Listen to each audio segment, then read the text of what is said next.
From Wish TV and the All Indiana Podcast Network, this is the News 8 Daily 8 Podcast with Wish TV's Kylie Conway. A Wish TV News 8 update. Hi, this is Kylie Conway, and this is your News 8 Daily 8 for Friday, January 27th.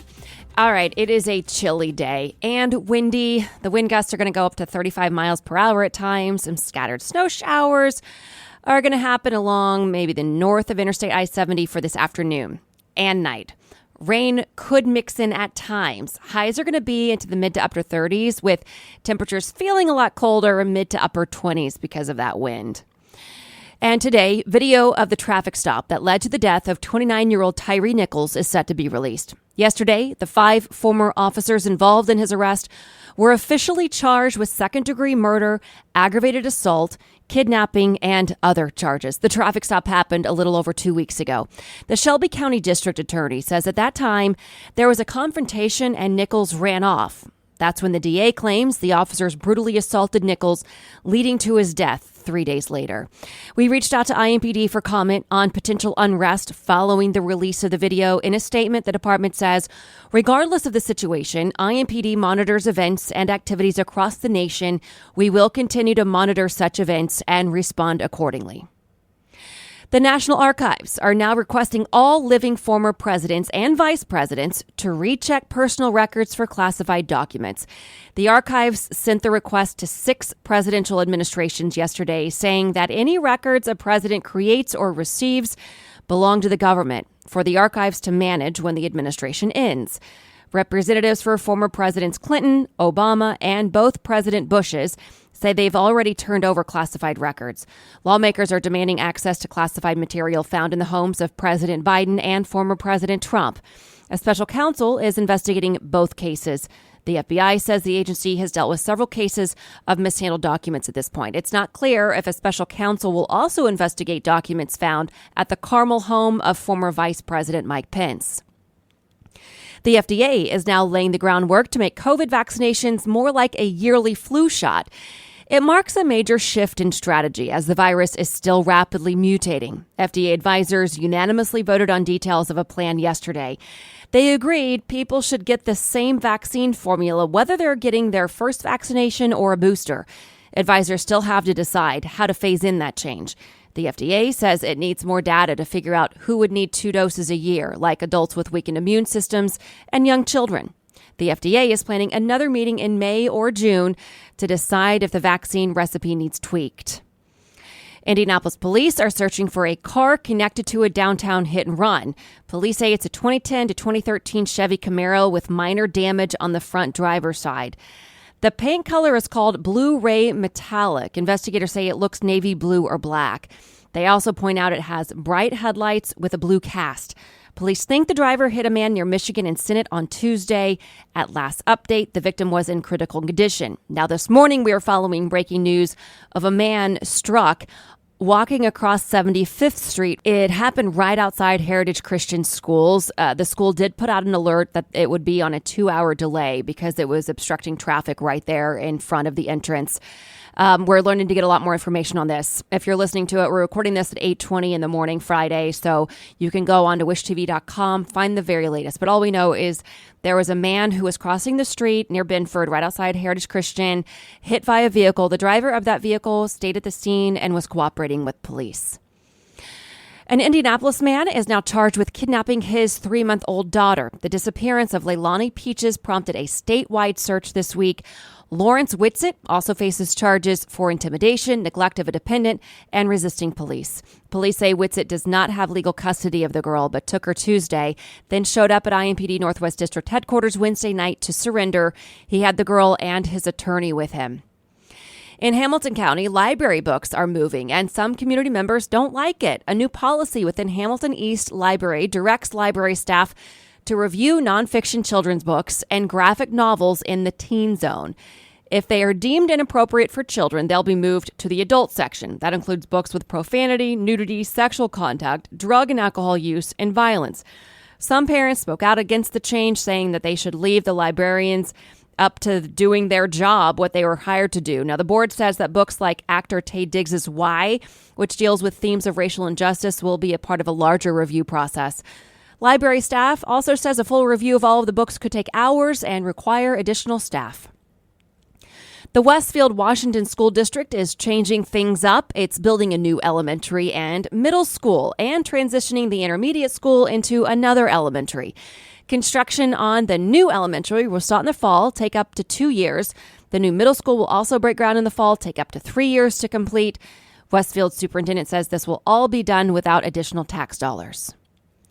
With a moment of silence and calls for an end to hate, about 100 people gathered at City Hall in Columbus. Organizers put the rally together in the aftermath of an attack on an Asian American IU student in Bloomington. Police described the stabbing as a hate crime. The mayor of Columbus says his city embraces diversity. He spoke at the rally, and also others who attended the rally emphasized that saying something if you see bullying or harassment can really make a big difference. And today is World Breast Pumping Day, and a local milk bank is asking for donations. Those at the milk bank say donors are saving lives. In 2022, the milk bank dispensed over 480,000 ounces of donor milk. That's just over 3,700 gallons. The milk bank gets over 1,000 donors a year wanting to help. The milk is primarily helping babies in Indiana, Kentucky, and Missouri. But in 2021, it went out across 25 states because the need was so high. You can donate milk up until your child's second birthday. If you want to donate, you'll have to be screened to see what types of medications you're on and a few blood tests. According to the CDC, Indiana has the 9th highest infant mortality rate in the nation. Now, the Pump Act, it was just passed by Congress on December 29th of 2022. The law means that every employee across the country now has rights to dedicated pumping in a safe and clean space while at work, and that space cannot be a bathroom. Indiana's second highest ranking elected official gave an extremely rare, personal, and moving testimony yesterday. Lieutenant Governor Suzanne Crouch urged lawmakers to expand the state's mental health system by formally establishing the 988 hotline. Crouch used her own family story as an example as how mental health centers are critical. I was raised by a mother who suffered from depression. My sister Nancy died by suicide in her early 20s. We just buried my brother Larry in November. He was an alcoholic. You know, there's hope that hopefully we won't have more Nancys and more Larrys. You know, hopefully this will start us on a path where we can continue to provide more and more services to Hoosiers. The bill would also provide $30 million to fund certified community behavioral health clinics for 2 years. It does have bipartisan support. Lawmakers haven't voted on the bill yet, though, as they review potential amendments. To St. Joseph County, where a judge has found a 16-year-old guilty of molesting and murdering a 6-year-old. Investigators say Anthony Hutchins strangled Grace Ross and in woods near her home in New Carlisle. It happened in March of 2021. Sentencing for Hutchins is set for the end of March. He was tried as an adult and faces up to 81 years in prison. Bloomington leaders are moving forward with plans to merge the city police and fire headquarters. The city council voted Wednesday night to buy a section of the 113-year-old Showers building downtown. Fire department's already housed there. The plan is to move the police department in after the current headquarters flooded. The council heard hours of debate on the issue last week. The Bloomington FOP initially showed concern over not having enough space for officers. The council says it does plan to invest nearly $15 million to upgrade the facility. The police chief there says in a statement, "I look forward to working with the officers, union leadership, and city administration in designing the best space we can." To I-Team 8, where the FBI and the Department of Justice say the ransomware group Hive has been shut down. In ransomware attacks, cyber criminals essentially hold computer systems and data hostage in exchange for payment. The FBI says Hive helped extort more than $100 million out of companies, hospitals, and school districts. The Bureau says Hive created and sold ransomware for others to use in attacks. The FBI says Hive was one of the 5 largest and most dangerous ransomware groups in the world. The FBI hasn't announced any arrests yet. The Biden administration is promising progress in solving a shortage of affordable housing. Research from IU shows more than 217,000 households in Indiana were considered extremely low-income renters in 2020, with most of them spending more than half of their income on rent. President Biden says federal agencies will identify practices that unfairly prevent people from getting and keeping affordable housing.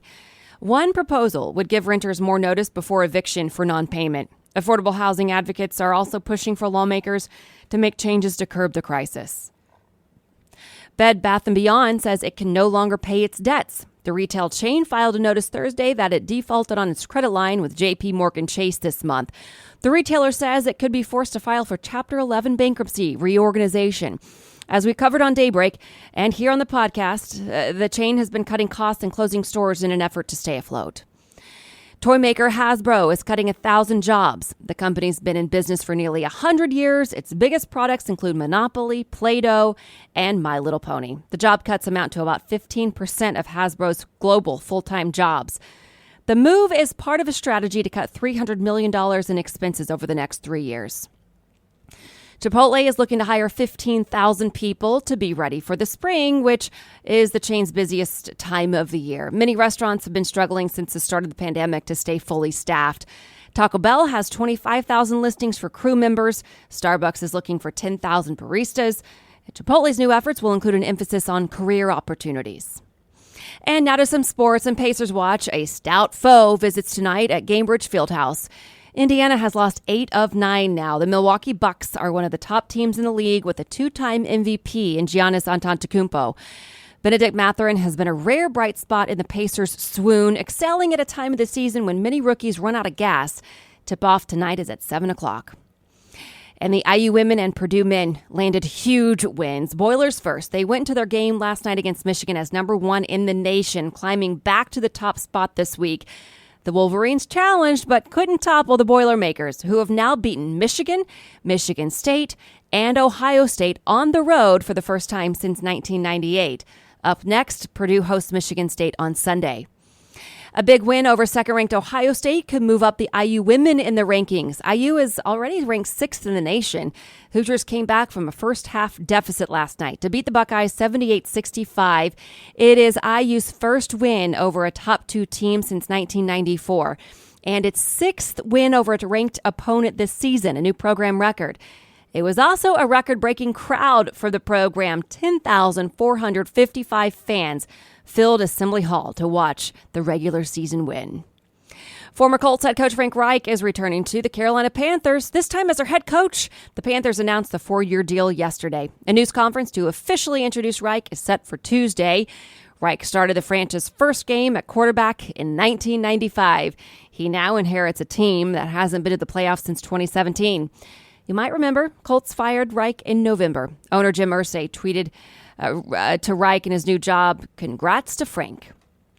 Finally, Damar Hamlin's heroes now have keys to the city of Cincinnati. The city's mayor honored the medical team that helped save the Bills' safety after his on-field collapse.